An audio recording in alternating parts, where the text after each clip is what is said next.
Hello everyone and welcome to episode 44 of Generation GC.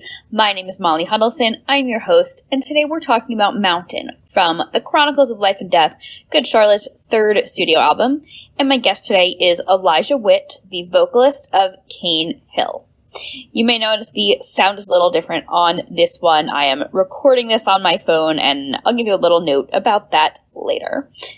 Last week, we talked about the anthem from The Young and the Hopeless. Next week, we'll be talking about a song from Good Morning Revival. This is episode 44. You might hear me refer to it as episode 43 at the end, but the numbers got shifted when I did the special surprise emergency update bonus episode on last December. Some of you might already be Cane Hill fans. Elijah has done some writing with Billy Martin, and he'll talk about that on the episode, so I'm sure that's been a big introduction to Cane Hill for GC fans, but if you're not, now's your chance to get familiar. I first heard of Cane Hill and got to check them out when they were on Warped Tour a few years ago. They're a metalcore band from New Orleans, and they've done a whole lot of touring, festival performances, just all around the world. Cane Hill is now an independent band. They're currently producing the release Crew de la Mort, and we're going to talk about the song Power of the High on this episode, but you should also check out their brand new song Kill Me. Kill Me, coincidentally, was released on the same day that Good Charlotte released last December. Lovely, lovely little happenstance right there. I also wanted to add that this is our interpretation of the song, mine and Elijah's. You know, this is what we get out of the song, how we understand it to be, how we feel about it. We can hypothesize or say what we want to say, but you know, we don't know necessarily what any member of Good Charlotte was thinking as they wrote this song, how they feel about this song now, what or how they believe or how any of them feel about that. But this is what we got out of the song, and I think you guys will really enjoy this because we do get to talk about a lot of really cool stuff. And Elijah was just such a great guest to have on the show, and I hope that if you were not previously a Cane Hill fan, that you will become a Cane Hill fan thanks to this episode. On a personal note, as some of you may know, I have been spending a lot of time with my family recently, and I've just been kind of in and out, as unfortunately my grandmother recently passed away. It's been so nice for me to have the podcast to work on, but it's just everything has definitely been a little hectic, hence recording this on my phone. It's so wonderful to me to have this outlet, and it's just so incredible to see all the support from everyone. So, I mean, everyone, I know some of you have sent me messages and comments and such, and I just want to say a big thank you again for all of the kind words. It's extremely appreciated. I know that my grandmother would be proud to hear that my radio show, as she understood it to be, she didn't really know what a podcast was, but she would be proud to know that so many people loved my radio show. You know, I started this show wanting a creative outlet to help me stay busy, and I just truly had no idea how many people I would be able to connect with from all over the world. And I can't wait until it's safe for us all to travel and to meet in person and hug each other. So thank you again, and I will continue working on the show and getting new episodes out for you.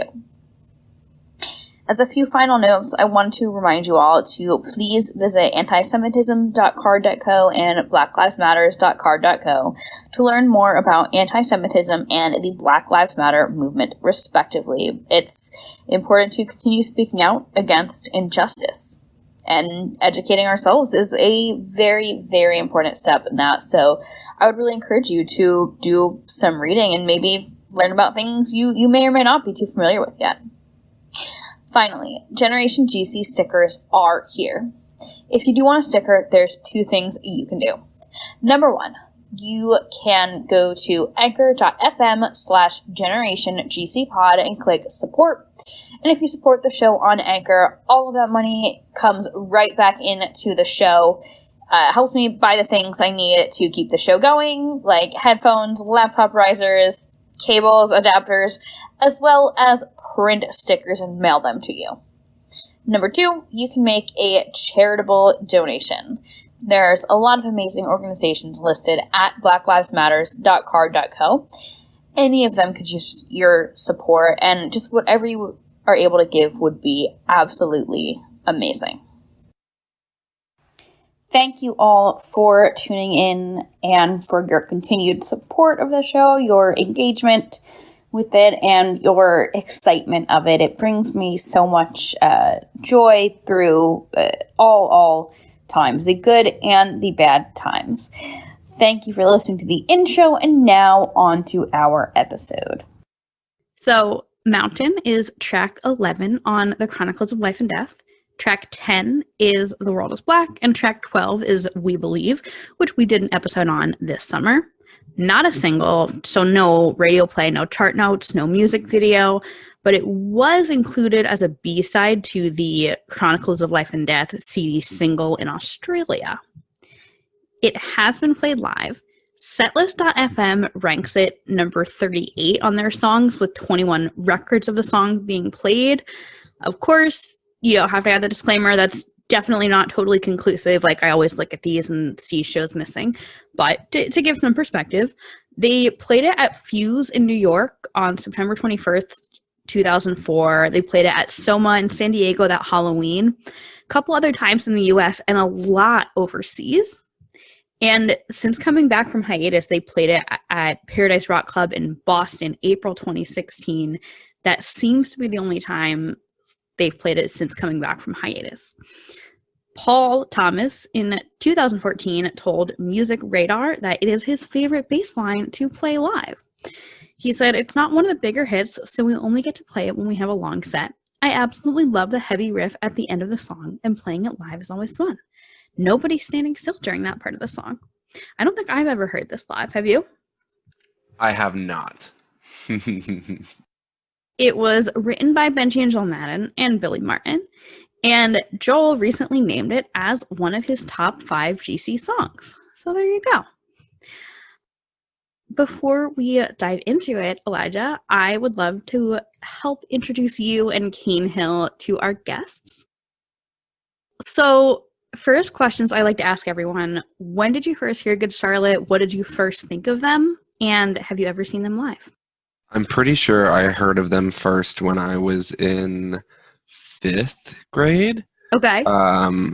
My friends, like my childhood friends, they had the music video DVD, like the music video compilation DVD that they did a long time ago. And they put that on, and I just lost it. I mean, the only music videos I'd seen were on MTV, and they were played between certain hours, and I just had to kind of wing it. So this is the first time that I had like ready access to music videos. So right, because this would have been before YouTube, I'm assuming. Yeah. What a weird time. Like right on the cusp of MTV no longer playing music. I guess YouTube did that. They do still play music. We'll see. Not as often, but they do still play music. We'll see. MTV defense. I see. Right. I see what side. I work in music videos, so I have to defense. Okay, go on. Fair play.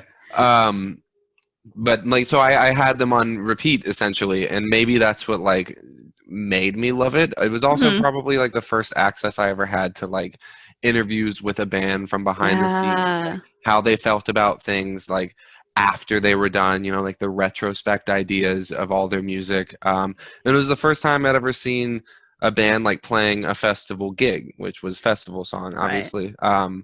Music video, that music video, I guarantee you changed my life.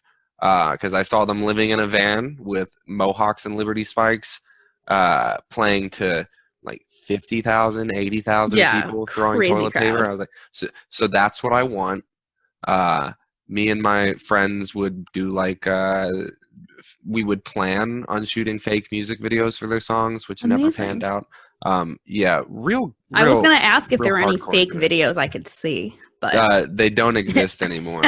They were all nearly recorded on a probably like 2001 camcorder. Mhm.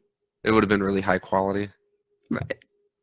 But yeah, that's how I got into them. I fell in love with them. Tattoos were sick. The punk vibes were sick without like being full on punk, and Right.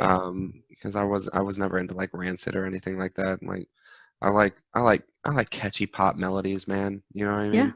And then just enough distortion and angst to get you through. I mean, they had Mandy Moore in a music video, which I thought was sick back then. I was like, dang, how'd they do that? Right. Right. How did they go from like being dumped by, a girl for not being cool enough to getting Mandy Moore in a music video? Must be freaking nice. Right.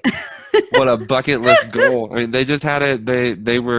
They had a larger than life feel, like kind of from the get go, and maybe that comes from just like the amount of money that existed in the pop punk scene back then, like with Blink-182 and Sum 41 and everything.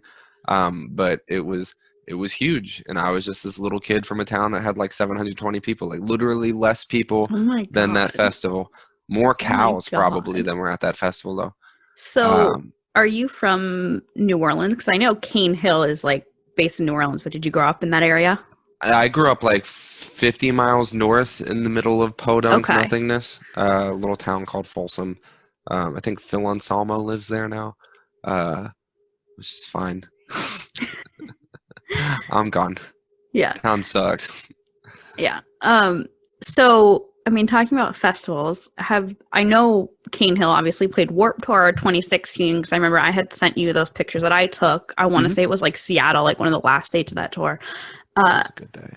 Yeah, that was a very good day. Although I remember there was like no phone service that day, which was stressful. All every day of Warped Tour. That's true.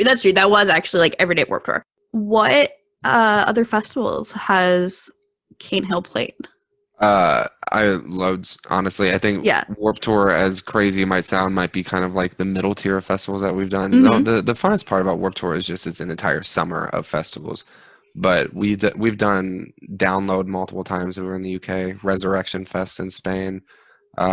We've done like all of those Danny Wimmer festivals over here, like Rock on the Range and Carolina Rebellion and all those things. I feel like if you've done one of those, you've done several. One would hope. I'm sure there are some bands that have only done one, but it sounds kind of crazy to me. Like the lineups are pretty similar throughout the year. It's basically just like a miniature traveling Warped Tour, I guess. And by miniature, I mean absolutely more massive.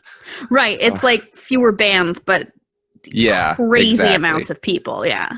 I love those festivals, but I'll tell you one thing. Nothing holds a candle to German festivals. Really? And like Dutch festivals and Swiss festivals. What about them? Those Europeans, man, they just know how to treat you. Like the spreads and catering are beautiful. They have so many, like, I'm not a vegan, but I'd like to eat vegan when it's well done. Way more than I like eating meat. I'm just really bad at making vegan food. Like I'll survive off peanut butter and like unleavened bread or something. Right. But the food there is better. I feel like European culture respects music a little bit more. I guess the quality of people that like heavy metal and rock in Europe are a little bit easier to be around.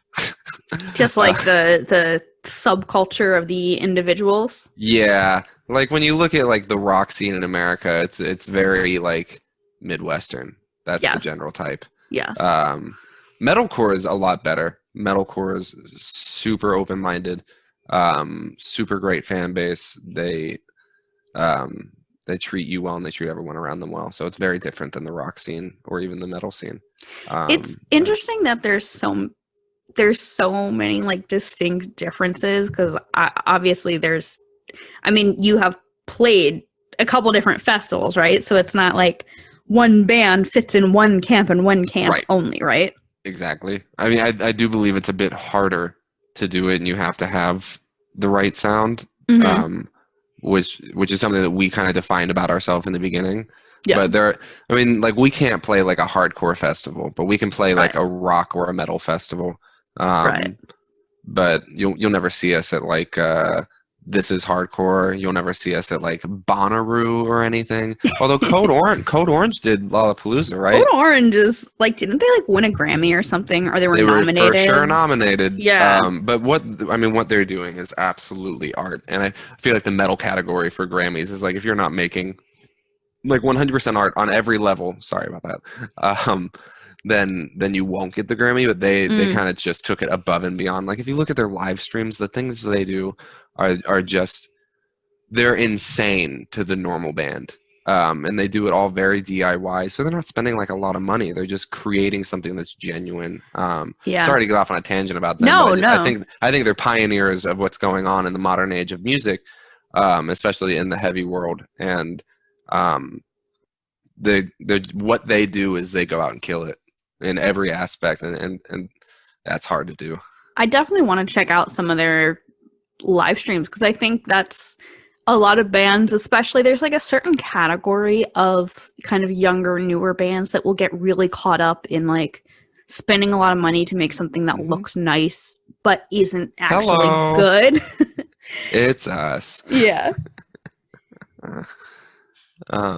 It's easy to do that though. Yeah. I mean, you're presented with this label that says, look how much money we have, and they just kind of negate the fact that you're going to have to pay it back with everything that you do. And that so you don't like, make money until it's paid back. It. Exactly, because they know they'll be reimbursed. First, it's mind-blowing. But when you find a way to do it kind of on your own and stop asking people for money to make things look nicer, and instead find ways to make things look cooler, and taking like that kind of alternative route. I think it's something that's been missing in the metalcore and the metal scene for so long, because it became like, even with just the music, like I don't know how familiar you are with metalcore. Not super familiar, no. Okay, so like metalcore, there was like American metalcore, then there's like scene metalcore. There's all these fucking factions. But like scene metalcore was like the Devil Wears Prada was the thing. And then every band for the next 10 years that got signed sounded like the Devil Wears Prada. So there was just this gigantic period of staleness that literally we are finally breaking out of. Like, I still hear bands that come out that sound like just very generic metalcore that get a lot of hype, and I'm like, what is happening? This is bad. It's the same thing I heard with just new production or a different vocalist. But what bands like Code Orange and Knocked Loose and Spirit Box and Crystal Lake, all of these younger bands that some of which we're friends with, some of which we just kind of watch from the sidelines like, oh my God, how do you do it? They're doing something very new, very fresh. Their sound isn't your typical like metalcore world sound. And I hope that we fit into that realm, and I believe we fit into that realm because we're a little bit strange. But it's cool to see that there's like an awakening in these younger artists that are like, I'm so fucking sick of playing the same riff over and over again that I've played for 10 years in different bands, and I want it to look cooler. I want to stop doing like warehouse photo shoots and graveyard music videos, you know what I mean? I want to add some art back into it instead of just shock and prettiness. So it's cool to see, and I realize this has nothing to do with Good Charlotte, but it's easy for me to get excited about it. I want the people listening to know like who I'm talking to. We will get to your connection to Good Charlotte, but I just as we're on this thread, I want to ask. So as we're recording this, you've just put out Power of the High, which is like, the video was very trippy. Can you talk about what you were going for, like visually, artistically? Well, I'll break it down real easy. We used to do a lot of hallucinogenic substances. Okay. Like as a band together, we spent a very long period of time exploring that nice fourth dimension. And it's messed up because I feel like half of our songs have to do with this, but it was like a massive part of our lives together for like 4 years straight of just losing our minds. So we like to bring that into our visuals because, I mean, the way we've seen the world is what we try to get across in our music videos and our songs, and even like down to our production and how we pan things and like the weirdness of it, and like what's louder than other things is we're trying to bring that back. Exactly. Like recreate all of the messed up things we saw and heard. And we're firm believers in the visual aspect of our music to not just accompany our music, but to enlarge our music. We don't see, I mean, what's the point of putting out a music video if it's not going to like be worth watching in addition to listening to? And we were fortunate because, I mean, we were working with like a local company for the first time because we recently became independent. In like the right leading up to coronavirus, our contract with our label ended, our contract with our management ended. Our booking agent, who wasn't very good anyway, packed it, and we were like, cool, good, sick, awesome. And we were kind of just left without a team. So this is our first time putting out anything on our own. We got a manager, we have booking again. We decided to furlough the idea of a label though, because it is literally just a bank that you have to pay back. And quite frankly, we have a credit card. So what's the real difference except that I don't have any interest on this credit card and my payments are like $30 a month, which is manageable. Yeah. So, because I don't know if you know, metalcore is not a big money maker. I do a lot of fun things, but it's not the biggest for my wallet. But I don't know what I was talking about or where I was going with it, but we just wanted to make sure that we did things. Oh, if I have to talk about the company. So we found a local company, and we did that because we had no choice, really. And our budget was small because we're doing it on our own. And fortunately, they were able to come in like full force with more. We got more out of this music video than we've gotten for music videos that we pay like $8,000, $10,000 for. We had catering. They got porta potties delivered to one of the sets that didn't have toilets. I was like, this is insane. You brought me toilets? Yeah. Good. So everything's worked out so far, and I think it's got a really good response. Because our last EP was very soft, and this song was kind of like a return to heavy. Very heavy. So this Volume 1, Crew de l'Amour, is that EP album?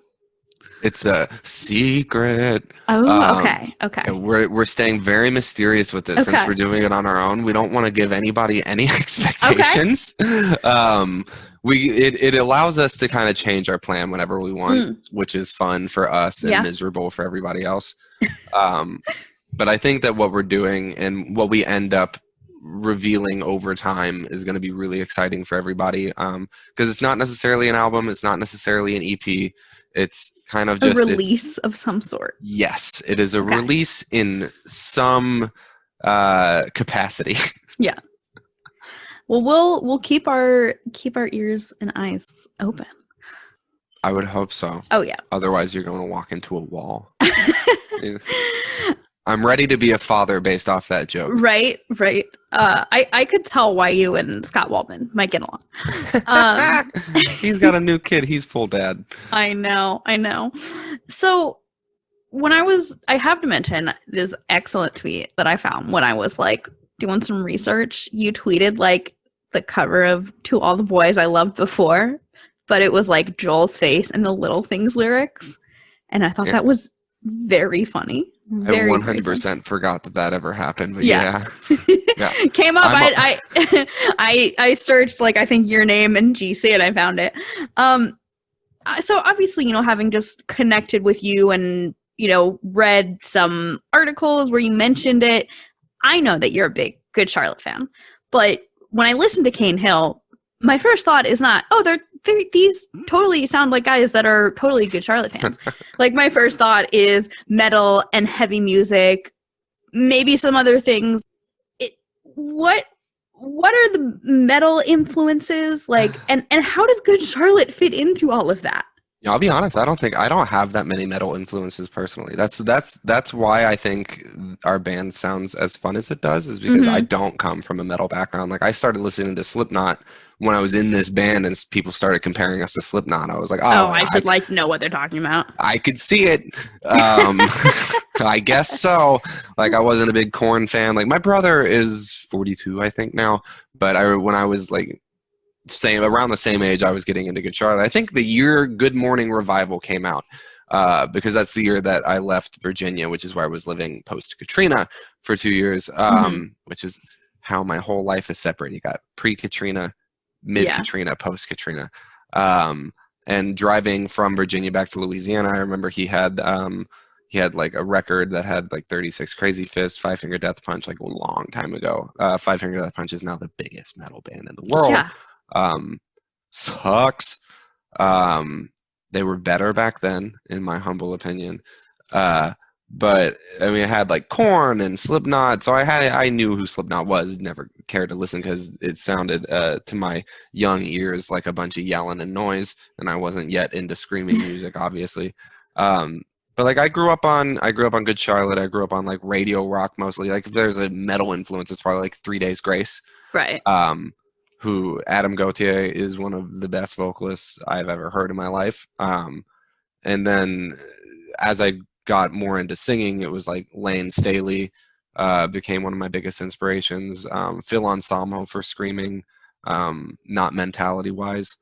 And then, but my real influences are like Good Charlotte and then a bunch of 90s alt, because I wasn't really even into like other pop punk bands. Like I don't fucking like Blink-182. I think they're bad. Okay. Sum 41 never got huge into. Newfound Glory not so big into.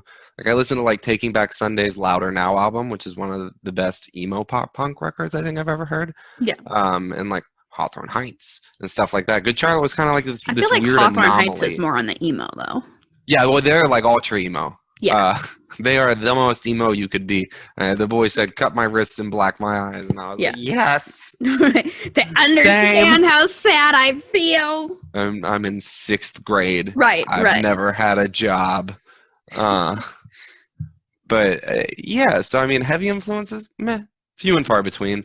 Bands like Good Charlotte, few and far between. They're just a weird anomaly. Yeah. That I really attached myself to like very quickly and early in life and never moved on. Like, I mean, I think my 2 favorite artists are Good Charlotte and Ben Folds. And see, like if you told me your 2 favorite artists were Good Charlotte and Ben Folds and I had to guess what kind of music you made, I definitely would not have guessed this. Yeah. But I think that's what makes music interesting when you have like kind of outside influences. Yeah, I mean, like most of my lyric writing comes from like 90s alt rock world on top of like modern metal. A bunch of my melodies are much like I ripped a melody for a new song that we may or may not release. I listened to Backstreet Boys.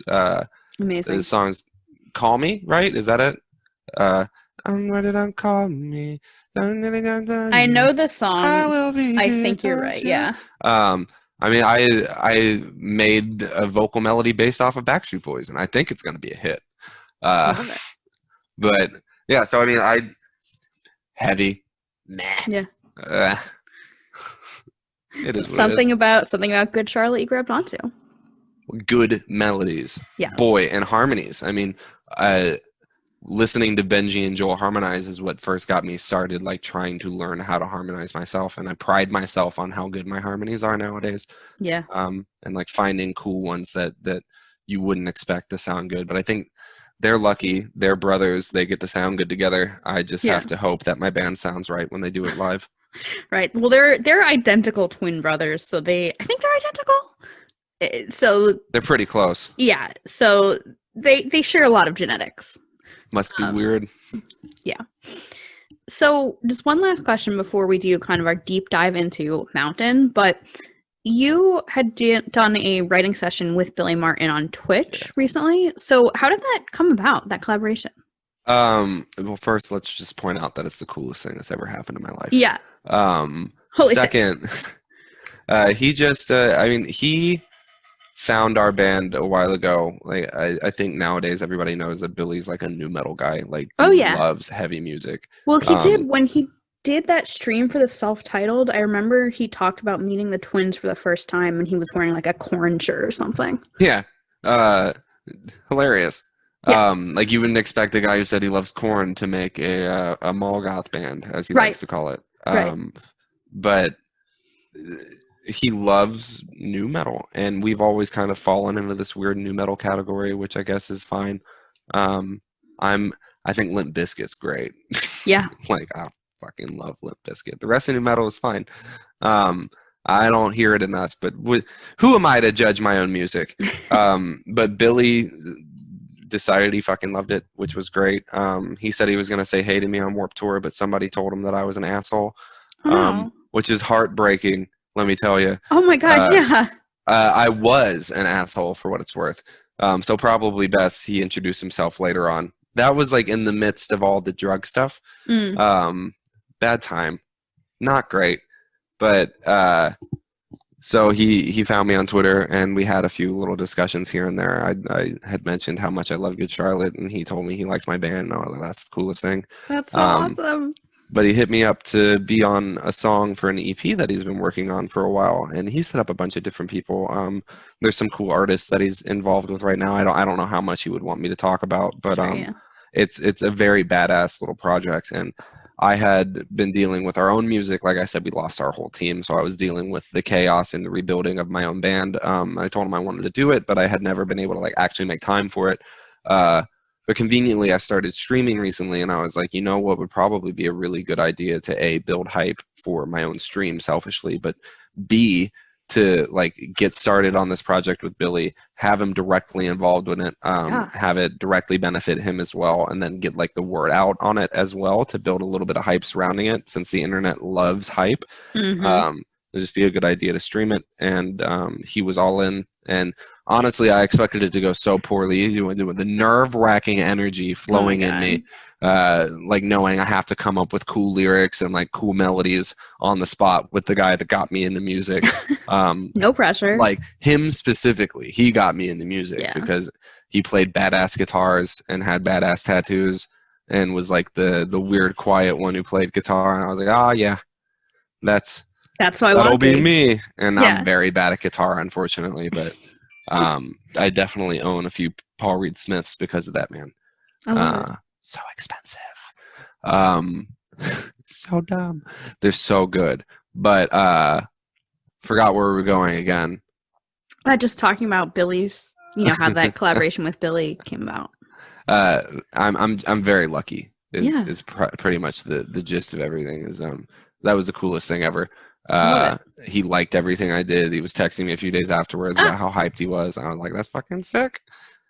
Can't believe that's happening. Cool. Cool. I love it. So let's dive into Mountain. So we had connected earlier this fall, and I'm just so glad you were so enthusiastic about coming on the show. And you gave me a whole bunch of songs you liked, but what put Mountain on that list? What makes Mountain stick up? I feel like it's always just been a very underrated Good Charlotte song. Yeah. Like hearing Joel put it in his top 5 makes sense to me as a guy that listened to their first 3 records more than I ever listened to anything in my life. Like it's funny as a 27-year-old who I don't listen to it nearly as much Good Charlotte as I used to, but like I can go back and I'm still like, oh my God, I know all these lyrics and melodies and harmonies. I must have dug it into my brain. So it's like imprinted. Yeah, 100%. It's like in my beta coding now. Yeah. Relate. Yeah. But Mountain was always a really fun song that I liked listening to. It had like a little heavy breakdown at the end, which I was into. And the melodies on top of everything, I think are just absolutely superb. Like they give you this feeling of hopefulness while still like remaining very dark, which is something that I like incorporating half of into my music, which is the darkness. I really hate the happiness, but boy, do I like it when other songs are a little bit uplifting lyrically, but depressing sonically.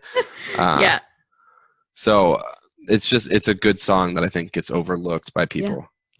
I was just because I was listening to it on repeat today, and I was really just grabbing onto that like heavy riff at the end, and that falsetto is very, very good. So please come back to me. I'm right here waiting, and the falsetto is so good. If you can land a good falsetto, you're a fantastic singer. Yeah. Sam Smith, I'm looking at you.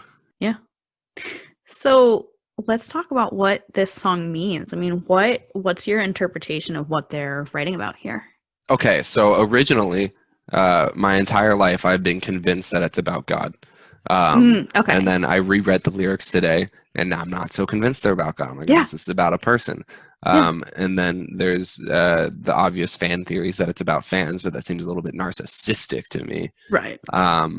So I don't know. I know that it's about the reason I can see it being about a relationship and God at the same time is I know that the Madden brothers, if not now currently are, they at least were very religious, like raised Catholic, I believe, right?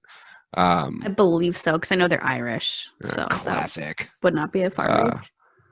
But as somebody who's not a believer, listening to it and thinking it's about God, I still think it's very well written. But now that I've been in like a relationship with someone while in a band and trying to build a band and kind of just the very like the big ups and downs of being like on the road all the time, and you have to imagine the magnitude of them being on the road compared to me. I mean, it's hard enough they talk being about me. like 300 plus shows in a year. Like, yeah, dumb. Like I'm at like 250 when it's not coronavirus, and I'm already like borderline miserable. And that's just so miss my many fucking shows. life. Yeah, it's a lot, and that's not. I mean, with off days, you're at like Right. 300 days gone. right. But so I can very easily see it being a song written to someone that he loves, and realizing that the band itself wouldn't be as important compared to them. I don't know who it would have been back then, but I can still see the religious side of it. And for all we know, it could be about both at the same time. Yeah. Like that's there's loads of speculation with lyrics. I think that's the good thing about them, is that you kind of get your own interpretation, because like as a younger kid I was religious, so I listened to it and I was like, I love the religious aspect of the song, and then as an adult I'm in a relationship building something very similar. So you see like how it relates to where you are in your life. Yeah. I think that's what makes it great. Yeah, no, exactly. That's what like I feel like I talk about all the time, especially with a lot of the like deep cuts on this show. But that's what I feel like I talk about all the time, is when you can interpret a song different ways, that's like a good song, right? And growing up, I definitely, like, I remember reading on the internet many moons ago that like, oh, this was about their fans and they had nothing before the fans came to them. And that was what I just kind of accepted as truth, right? As a fan. Right, because I was 13 years old and, you know, was just having my bat mitzvah when this came out. And so I was like, yes, it's, of course, you know. But I think I'm mostly leaning towards the idea of like it being about, if not an actual specific person you're in a romantic relationship with, the idea of like, okay, nothing matters without having someone to love. True. Right? Like everything else is shallow, is meaningless. Or it could kind of be you lost someone along the way, just with like 300 shows a year, being gone, being in Asia for a month at a time. It doesn't matter if you don't have anyone to share things with, but it's also hard to share things when you're never home. But recently I've definitely been picking up on that God kind of religion interpretation. And it's on the same album as We Believe, which I think is inherently, that's a worship song. As good as a song that is, that's a worship song. You can play that at a Baptist church and it'll go over without a hitch. We had an interesting discussion about it on this show, because there was, I think it was from, like, there's literally a website called Christian Teen Forums. So I want to say it was from that. Sounds maybe biased. Right. But it's those people that will always decide, oh, they'll be really, really critical of things that might be religious, you know? And those users were torn, and I'm kind of torn on We Believe, because I feel like it could be other things, but We Believe, if we're going to talk about like religious songs in this album, We Believe, like, that's the one that screams Catholic. Right. And maybe it's not, but I mean, I think if you're putting out a song called We Believe and it has all of the undertones that it does, and you decided to go with that specific like sonic vibe, as much as I hate that word, what a good bad word, that is a calculated decision. And it all very much lends itself to like a religious worship song, and I will not be swayed. That's like sidetracked too much on that song, but I feel like We Believe is about, I mean, honestly, that is something that like a Switchfoot or something like that could put out. Not that it's a Switchfoot song, but yeah, if Switchfoot put that song out, I'd love it still. Switchfoot's just another great band. Okay. Yeah. But I feel like this is much more on that borderline where I'm kind of like there's some lines like, he even says, if you're not mine, I'm so empty. That could be, I am like empty and heartbroken without, my, girlfriend or whatever. But that could also be, my life is empty and meaningless without God, How freaking vague, Joel, dude. Right? Come on. But again, I mean, so like as a songwriter myself, I'm twisting my little curly mustache in moral superiority. But the making sure that lyrics are as vague as possible so that these discussions can happen is like one of the most important things that I think about when writing a song, especially when it comes to like the chorus. But when you have those verses that are left open to so much interpretation while still being so incredibly pointed, like, it's about losing something. Right. It's about feeling empty without something. But the listener gets to decide based on how they feel, what they miss, what they would give up their dreams for. And they get to place it in there instead of him outright saying, like, without God, I'm empty. Without the love of my life, I'm empty. Like, there's no mention of, like, body parts. Like, there's no fingers or neck or lips or kissing or eyes or any kind of, like, human anatomical discussion, right? There's also no verbiage that includes a supernatural being or an omnipresence or any kind of like being watched over or looked after, any kind of action that you would imagine a godly deity kind of doing. So there's absolutely zero distinctive mentions of what it might be. So we could go on for hours and try to figure it out, but it's almost guaranteed that it was done on purpose. Oh, yeah, totally. And I 100%, I'm not even 100% sorry. I'm not even 100% sure that when they were writing it, they had a definitive notion of whether it was about a person or about God. Yeah. And they could have. I'm literally speaking out of my ass about that. But from my perspective, how I would write it, it would be purposely left vague even to myself. So I say this as a Jew who's, personal, like a cultural Jew who's, who had a bat mitzvah, but whose personal beliefs have been in many different like strengths over the years of how strong I believe in things.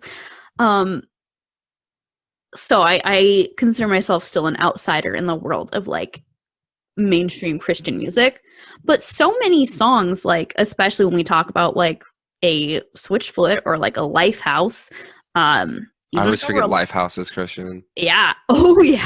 You even and like, me. Even like a Reliant K. Love Reliant K.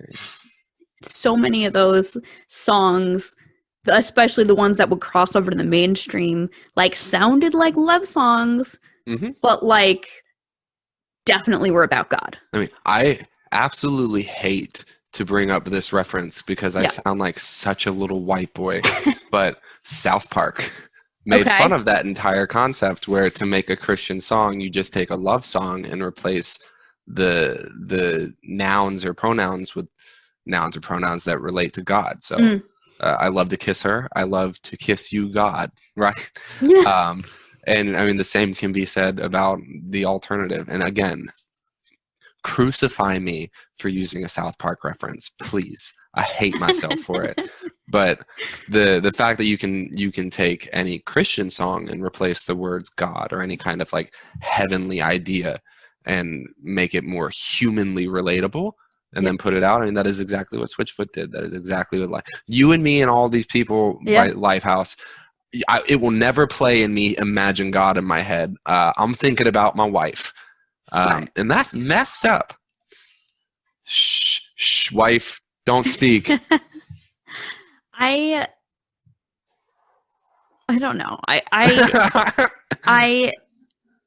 I'm a 29-year-old, so I feel like as I say anything like, oh, I'm wiser now, it's like bullshit. Like I'm 29 I'm definitely wiser than I was when I was 8. Right, I'm definitely wiser than I was when I was 13 and this came out, but like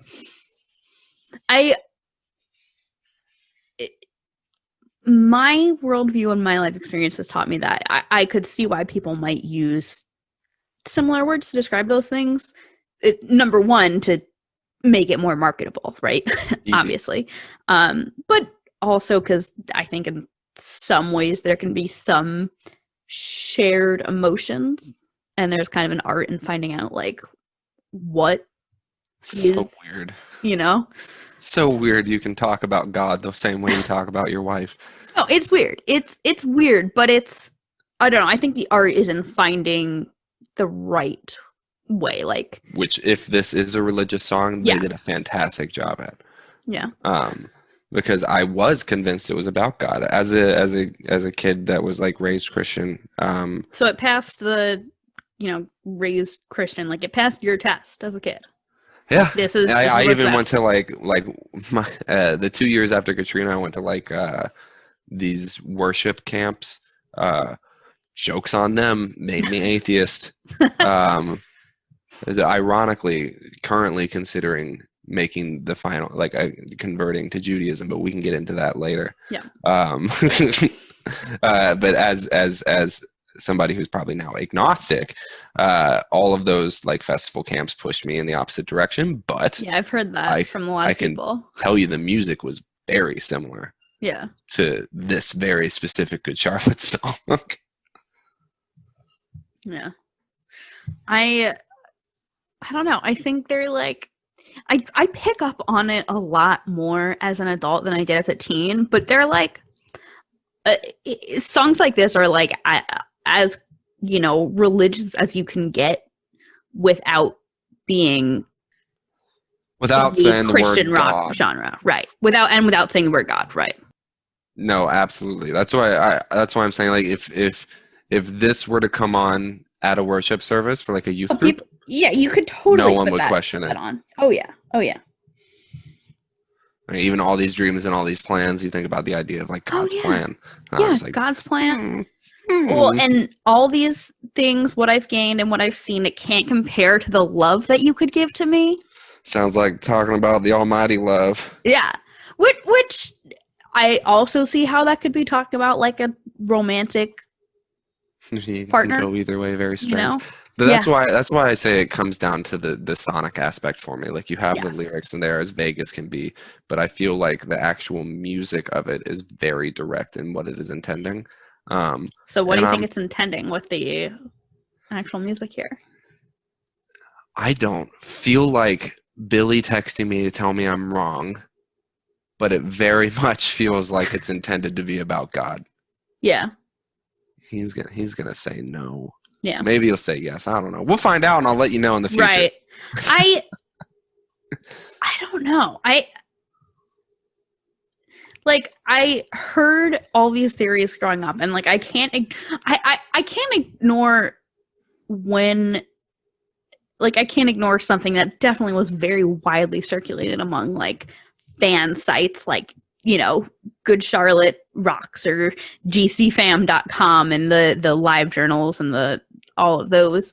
Like, that was the prevailing, but then again, obviously this is, fellow 12 to probably 15-year-olds, 16-year-olds at the time, running and reading all of these. The prevailing theory was that this was about their fans and how they had nothing before like their fans and all. But sounds like, narcissistic to me. Yeah, and it's like, as I was actually, so that's like the mindset I went into when I'm like reading this, and like I actually sit down to read the lyrics, and I'm like, I don't get that, because they've definitely had songs that, especially in the later records, like a lot of Youth Authority to me seems to be very much about their fans, and definitely some stuff on Cardiology, but I don't get that from here. No, that's never anything that's literally crossed my mind once. Yeah. If I'm honest. So that, for me, that theory is out the window. Yeah. Did you have any memories or like specific stories you wanted to share about this song? My one very clear memory of this song was trying to learn how to play it on guitar. Oh my god! On a PRS with the tab books. With the internet, I was older by now. Yeah, we had the internet by then. Funny, ironic. I really didn't have very good internet when I was a kid because I lived in the middle of nowhere. Right. But I didn't have Xbox Live. So poor. But yeah. So when I was in my first band, which was a metalcore band, every band I've been in has been metal for whatever reason. But I was just personally trying to learn music, and Mountain was one of the ones I really wanted to learn just because I loved the beginning guitar little ditty, the blam blam be-dee-dee. Thought that was real pretty, and then I wanted to learn the breakdown at the end. Yeah. But that's my most fond memory of that. Like I said, they didn't play it live when I saw them live. And most of my friends at that point in my life weren't Good Charlotte fans. So all my memories are just pretty much sitting in my room alone listening to Good Charlotte. Yeah. Yeah, I don't believe I've ever heard this song live either. So whack. What a good song. One thing I also like to talk about is like what kind of other songs in their catalog it sort of like relates to or has similar themes to. And so like you know, I'm sure you saw it in the Google Doc, but like how we answer that question here really depends on what they're saying this song is about. Right? I will say as I was just thinking that if this song is about if it is about romantic love, this is like a pretty mature way of writing about romance for people who are like 25. Was that how old they were when they wrote this? Yeah, I mean, it came out October 2004, so the twins were born in March of 79. So they would have been 25. They write way better songs than me at 25. I suck. In my head, I always just imagine they're so much older because they are currently older. But when you put it in perspective, I hate myself. Yeah, it was a weird feeling for me when I realized, like, anytime I realize, like, people I look up to or that are really successful are either not that much older than me or had done so much by the time they were my age. And it's like, good feeling. Yeah. Feels good. Very happy. If we are deciding that this song is about, you know, faith or religion or God, obviously The River on Good Morning Revival, We Believe on this album, Right Where I Belong on Cardiology. And I think that Right Where I Belong, because I know they say God in that song. They say God is all around me in Right Where I Belong. I think that's the only time they actually say God, except for Thank You Mom, when they say like, you taught me how to love my God or something. Classic. Right. A lot of Good Morning Revival kind of has these similar themes of just like, you know, they're successful but they don't have it all, like they're still miserable, which I think still kind emo. of they're still emo, relates to whatever it is they're hinting with this song. Whoever the you is, they're talking about being successful and making their dreams come true, but they don't feel, they're still dead inside. Right. To put it that way. The world is black, if you will. Right. The world is black. The most emo song I've ever heard in my life. So emo. Then obviously like the first record is, you know, a lot of the first record, like Waldorf Worldwide Festival song is like, we want to be famous and rich and successful one day. Congratulations to them. Right. Congratulations to them. Like, I listened to Waldorf Worldwide the other day and I'm like, oh, like all of these things they're saying they want, they've done. Like all of them. Yeah, but they also wrote Riot Girl. Yes. Cameron Diaz is for sure a Riot Girl, though, let's be honest. Boy, Cameron Diaz is tight. What a sick grab for the twins to have Cameron Diaz and Nicole Richie. I guess Nicole Richie's kind of a Riot Girl because she's a crazy sumbitch. Or was a crazy sumbitch. Definitely was. Yeah, whatever. Good for them. I guess now that I'm not like 16 and angry, I guess it does make sense. Yeah. Still aligns with the desires. I've never had to think about it ever since being angry that they got married to who they got married to. It's like, that's not very punk. Right. But turns out it's super punk. Yeah. I mean, I think, I don't know. I could go on a rabbit hole about Riot Girl, but I see that song more of like a, not to, bring them in, but like a Blink-182 Josie that's not really about a specific person. I could see that. I very much don't think it's about a real person. No, it's like, this is my dream girl. This is the kind of girl I wish I was, dating. They were trying to get those lady punk fans. Yes, exactly. He wants me.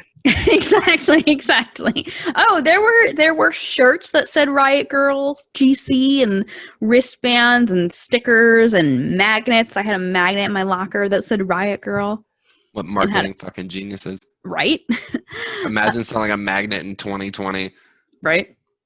What are you going to do with that? I have a couple magnets on my fridge. But like one of them I got for free and one was like attached to a birthday card. So I think one of them I paid for. have never paid for a magnet. I paid for one because I wanted like a souvenir and I did not want to spend more than like $5. So it was I think that's fair.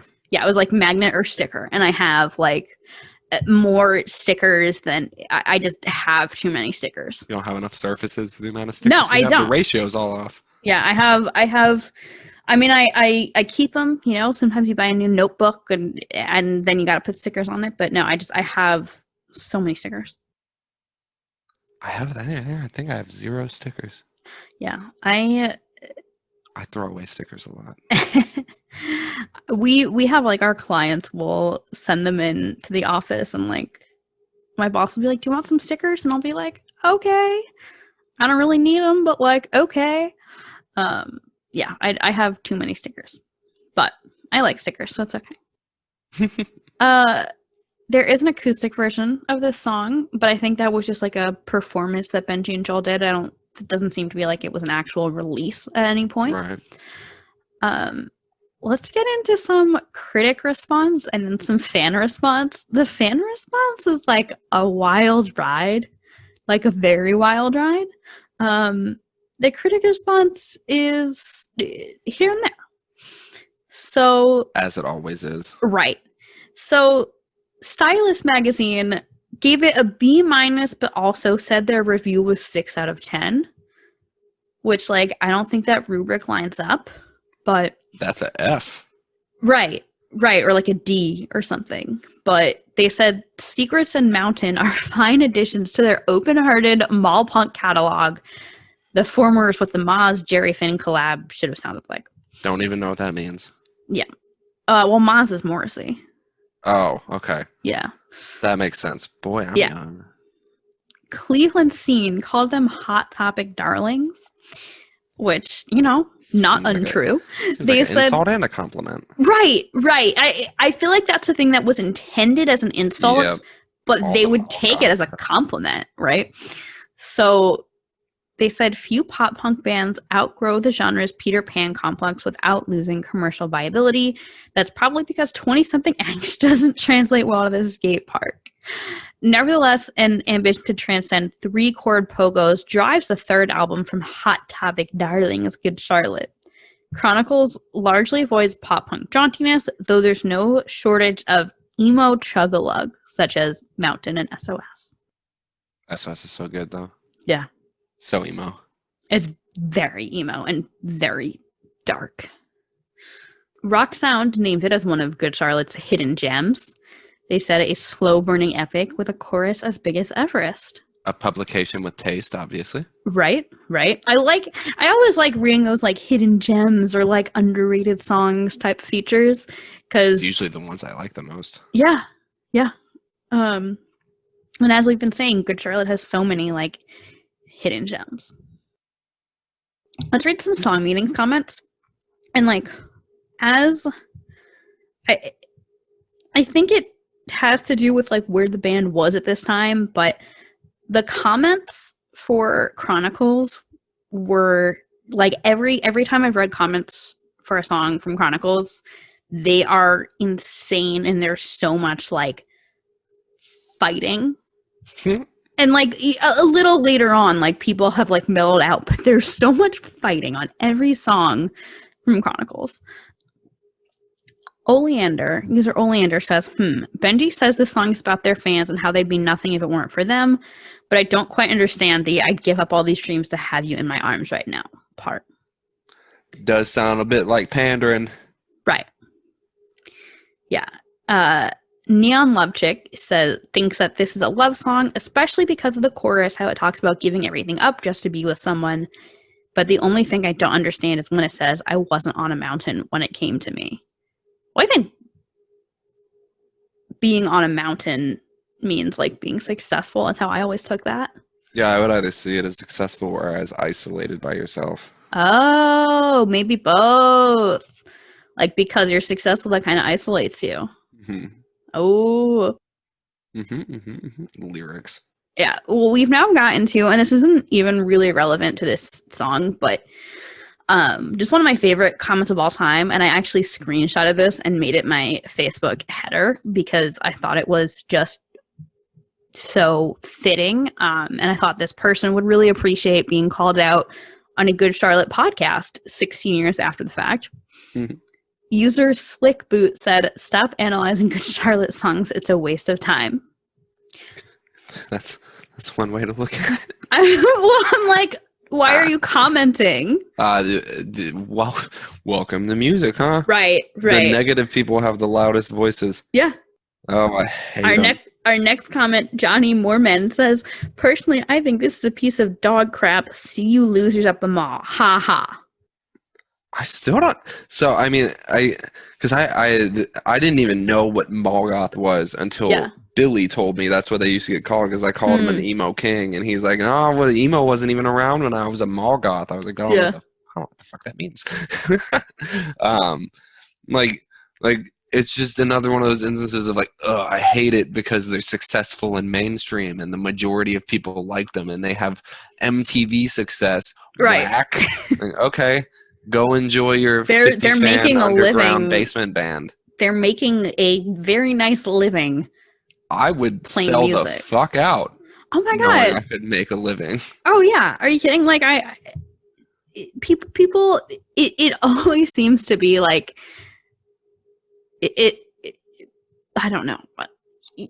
I think anyone who says they wouldn't sell out, they haven't been put in the position. Right? They haven't been given the option to. What would you sell out if I told you I'd give you $10 million? Yes. Yes. Okay, then you're a yes. sellout. I would like $10 million.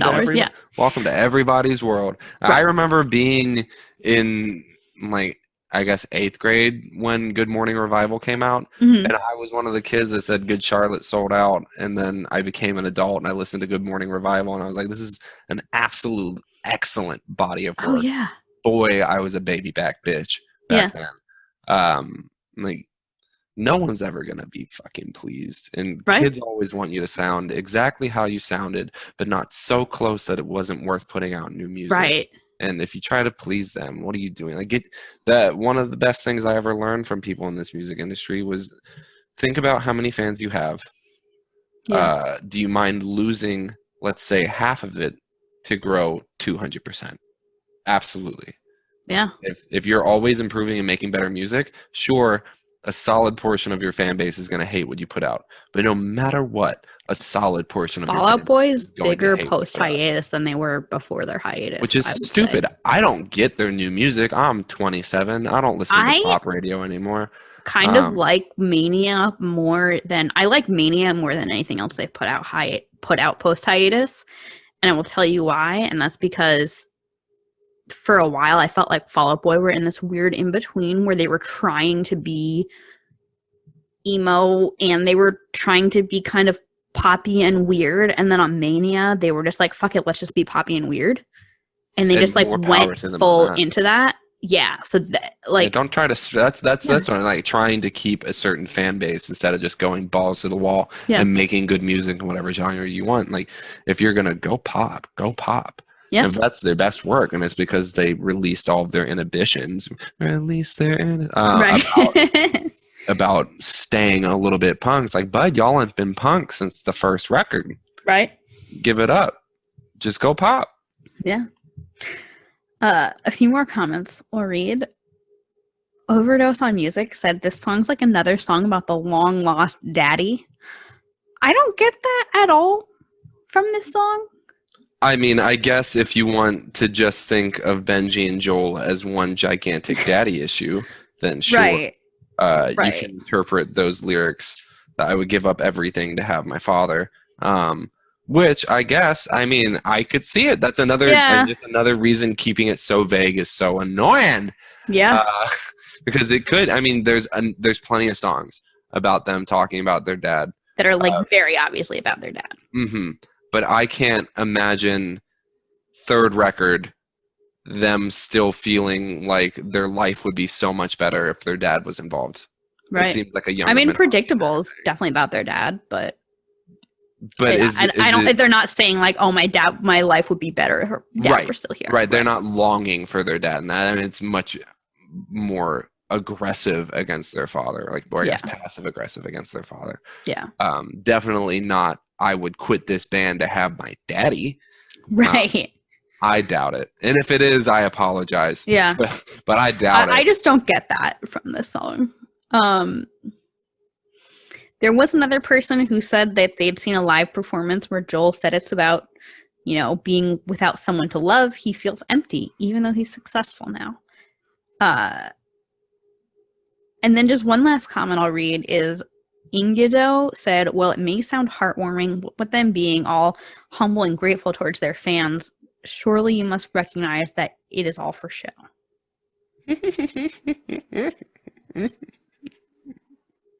I mean, okay, maybe it is. Frankly, I really don't think it is. But guess what?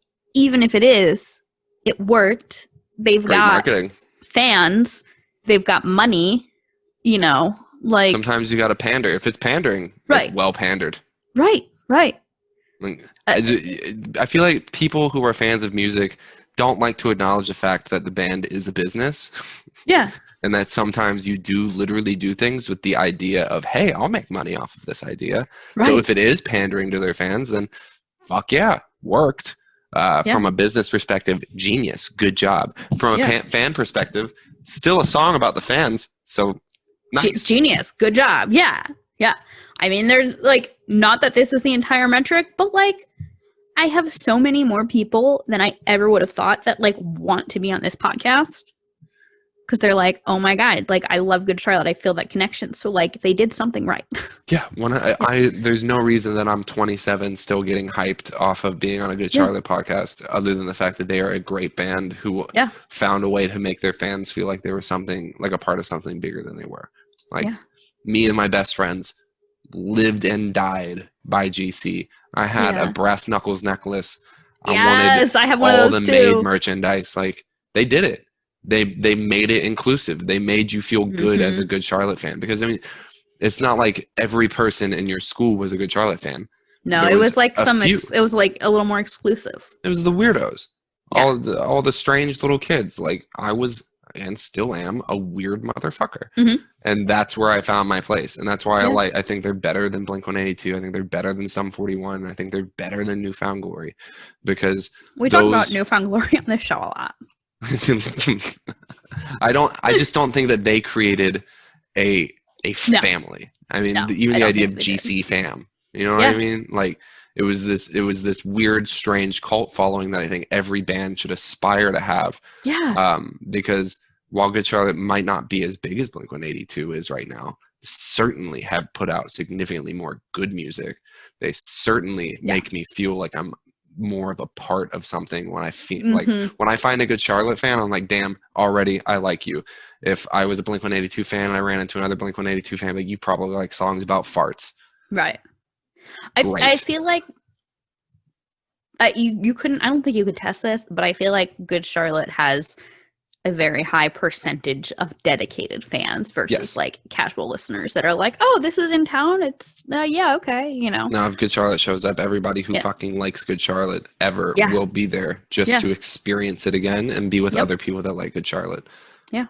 Which is crazy because they were are an absolutely massive band, and they still seem smaller, just because Right. Blink-182 is cults. a mega enormous band, but they don't.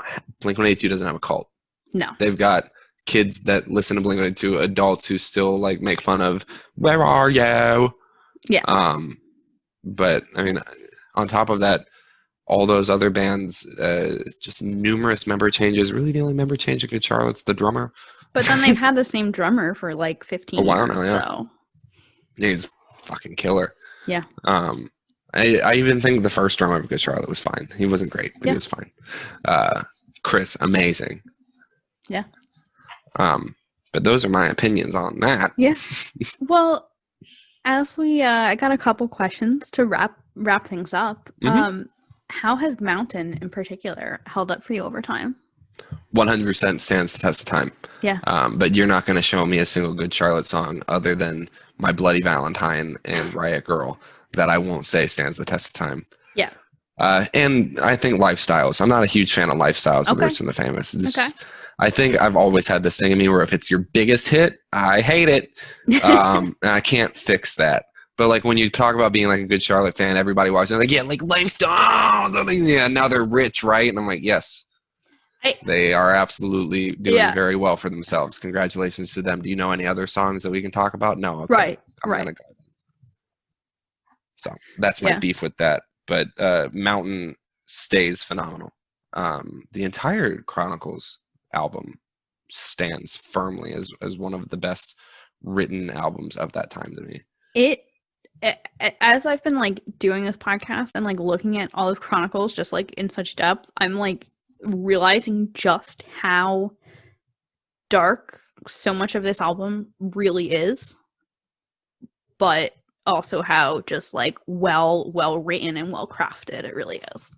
Them boys were depressed. Yeah. Like very. What has Good Charlotte meant to you over the years, and how has that changed? I feel like I just went into that and all the other conversation, but I mean they really just they were me and my best friend's band. That's who we listened to. That's who we wanted to be. And they genuinely shaped the reason that I'm in a band today. It's so weird to like claim them as the reason, but they're the reason that I toured. They're the reason that I wanted to play festivals. They're the reason I wanted to make music and have people listen to it was Good Charlotte. They're the reason I wanted tattoos, and now I have so many. You do, yeah. They're the reason I wanted Paul Reed Smith guitars, and I got endorsed by Paul Reed Smith guitars like Amazing. 2 years ago, which was awesome. And then, I mean, they've been a gigantic staple of my personality, I think. I think everybody has that one band that's like, my personality is this band. And that's Good Charlotte for me. I mean, from fashion to what kind of TV shows I liked and stuff like that, like Good Charlotte was. Like, I watched Not Another Teen Movie like 12 times. Have you watched just Undergrads? To see Good Charlotte in it. I literally never have. It's on YouTube. You should watch it. It's fucking great. It's I've so never good. looked for it. It's just when I was a kid, I couldn't find it. And that carried over all the way until this very exact second. Yeah, it's on YouTube. I never even thought to look for it until I was like doing a podcast on the Click, and it's so great. It's excellent. Very enjoyable. I wouldn't imagine that they would get involved in something that was bad. Yeah. Oh, it is. It's right there. Yeah. Boy, that's some 90s looking stuff, huh? Right. Oh, it's like Rocket Power, but for adults. Yeah. It's a very, very fun show, and like I watched it and I was like, I could see why they were so eager to like write this song. Any last words about Mountain, about Good Charlotte, about Cane Hill, or about yourself? Last words. I've said so many words I can't even imagine what else I would say. I love Good Charlotte unashamedly and unabashedly. A GC superfan. And please, nobody check my credentials. I'm sure there are super fans than me. But I'm just grateful I got to do this. I'm grateful I got to share my love of Good Charlotte with somebody who also loves Good Charlotte. And this was fun. And if you like if you like music that sounds nothing like Good Charlotte, hit my band up. Yeah. Cane Hill. Lots of trippy, heavy music. So I'm going to so we have a Generation GC and Friends Spotify playlist. So I'm going to put the new song Power of the High on there. But oh boy! I also like to ask my guests for a recommendation. So could you give just literally anything that is not Good Charlotte or your own band that you've been jamming lately? That I have been personally jamming lately. Let me go to my recently played. Okay. Because that'll tell you. Man, I've been listening to a lot of 90s country.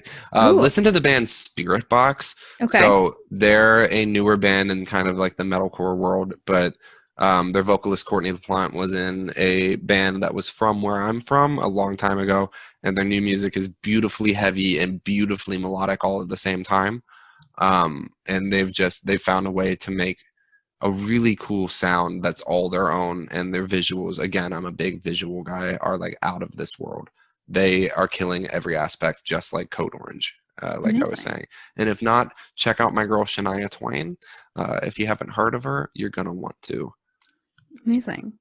Elijah, thank you so much. This has been so great. Listeners, thank you for tuning in to episode 43 of Generation GC. My name is Molly. I'm your host. Last week, we talked about the anthem from The Young and the Hopeless. Next week, we'll be back talking about a song from Good Morning Revival. Please remember to follow Generation GC at Generation GC Pod, Pod, on Facebook, Twitter, and Instagram. You can also follow me, Molly, at Hudelson, Hudelson, on Twitter and Instagram. And please also subscribe to the show, Apple, Spotify, Google. We're also on YouTube. Anywhere you listen to podcasts, any app like Overcast or Stitcher should have the show. If you don't find it, let me know. I'll see what I can do, get it added. But please make sure you subscribe, rate, leave reviews, and tell your friends. Thank you for listening.